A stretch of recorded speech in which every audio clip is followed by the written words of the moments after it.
We have already seen what kind of consequences happen to the water qualities in terms of excessive nitrates getting washed out to either to the groundwater or to the surface waters.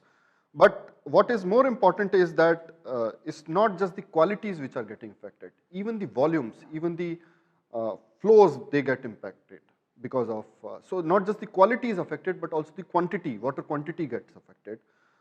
It's not that animals are drinking all the water, it's not that they are particularly thirsty as compared to us.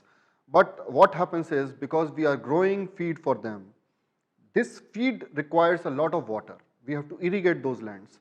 And this feed requires water, and that feed then is given to these animals. So, and therefore what happens is your food, net, the water footprint of it is very, very large. In fact, if you see this diagram, you would find out that, and this has been kind of given by United Nations, this has been given by World Resources Institutes and so on and so forth. So this is a very authentic data. And it says that water stress is everywhere. You would see very, very reddish kind of, very darkish kind of places which are extremely stressed, water stressed, to lighter kind of places which are less stressed, but the water stress is everywhere. It's almost everywhere. In fact, United Nations Children Fund and World Health Organization, they are saying that 2.1 billion people globally lack safe water at home. So at home they don't have, kind of access to safe water, 2.1 billion. And there are 263 million people which, who spend more than 30 minutes each day on each trip for collecting water from somewhere else.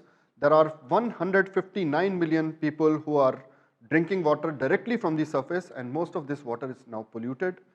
And 844 million people who do not have access to basic drinking water services.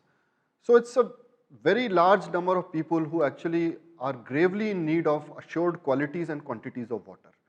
But what the facts are that 85% of the world population is living in the driest half of the planet. And globally, at least 2 billion people use a drinking water source which is contaminated with feces. Much of this feces is actually coming from the livestock.